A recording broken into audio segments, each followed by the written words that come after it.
Good afternoon once again, ladies and gentlemen. Welcome to round 4 at Suzuka of SRL's Gran Turismo Sport Mazda League. Now you'll see there on the left of the screen, very close qualification. It was .06 between pole and second place, and that was Stingray once again claiming pole position. I would line up second place with championship rival Dynamite in third, and my teammate with a season best qualifying in fourth. That's Murph, of course. Off the line we went, significantly better start than the pole sitter, and straight past Stingray into the lead we went. Actually, it was a pretty good start compared to a lot of people. I'm not sure exactly how that happened. Either way, I'll take it, and I'll be forced to take that whack from behind. Wouldn't be the last one in this race. Thankfully not as bad as round 3 in Lago. Horrible amount of collisions and penalties there. We remained in front of the Degners, but the first challenge came into the first turn, although we found out throughout the race it was very difficult to pass there if the car in front took the inside line, and we would maintain the lead with Stingray, the only one after us at this stage of the race. However, Viper would move up to third, past Murph in that battle. On lap 3, the first time we see Stingray in front of us, we both outbrake ourselves, and due to the contact I decide to let him go past as a readdress. And I would quickly tuck into the slipstream and attempt the move that he failed last lap. And my success rate going around the outside at turn 1 was the same as it was for everyone. 0.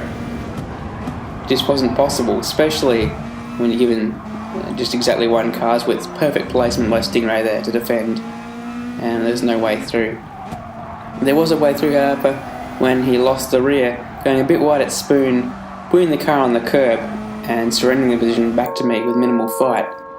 We made it a 2-stop pitting on lap 6 and 12, the top 3 all pitting on the same lap. Tyres on first, and then a bit of fuel, although I actually had a shorter fill than everyone around me, just to ensure I'd get out in front. That would come back to haunt me later in the race. Now, we actually had a really good lead, set a purple lap, we're looking really good at this point. The only person that could have beaten me was myself, and I bottled it at Degner. Unfortunately couldn't save it either, making contact with the wall. Thankfully no damage, and thankfully no further time lost, because that would have been very close to having to let the train of 3 cars from second to fourth through, because an illegal rejoin would have been possible if I'd have been any slower on that rejoin. Kart Dude, of course, made a great strategy call to move up to second at that point, but then it was Stingray on me, and I left too much of a gap going into 130R. He put his nose in there, backed out, but I wasn't able to quite turn in at the right apex point, went wide, and that would give me an in-game penalty, which would be served at some point further down the lap. But you'll see, we'll stay on board exactly what happens here. Now, as we said, difficult to pass into turn 1. So, what happens here? Bit of a slipstream for Stingray. I defend to the inside. All looks fairly standard at this point. However, he swaps to the inside at the last moment, gives me a little bit of a tap on the curb, lose the rear, catch it, but around the outside comes Viper, completely sideways himself, and what a move that was for the lead from the driver who many thought was the favourite for this season, but is yet to win a race. However, this would be his best opportunity. I was looking at the inside of 130R, backed out of it, I think wisely. He got a bit of the old wide line through there himself, and then at the end of lap 11, Stingray made the undercut, so we really had to pay attention to that. Both of us hammered the in-lap, that being Viper and I. It would have to be a bit longer in the pits though, you see we don't have quite enough fuel. So we're going to lose out there to Viper, who extends his lead on us. That's Fubbles going through for the lead, but he's yet to make his final pit stop. Thankfully we're out in front of Stingray. You'll also notice that Dynamite has just popped into P8 there, so having a terrible race for the race winner of the opening round.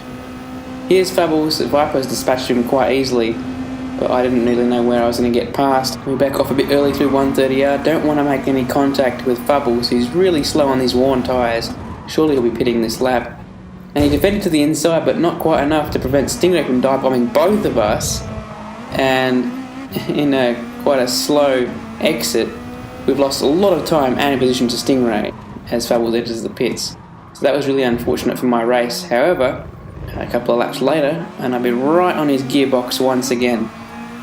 And then we had to go towards turn 1 again. Of course he's going to protect the inside. What's going to happen this time? All the meantime, Viper getting away, and he would indeed go on to claim his first victory of the season.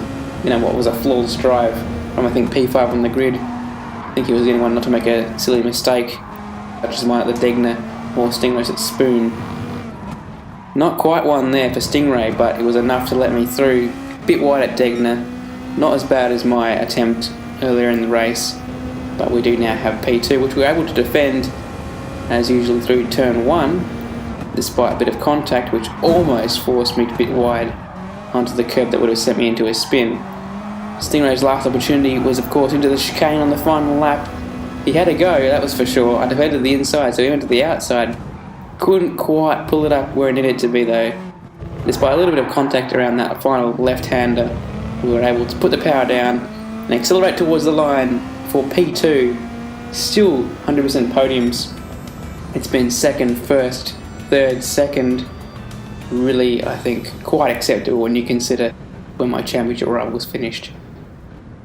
Suzuka over. Next time it should be Brands Hatch.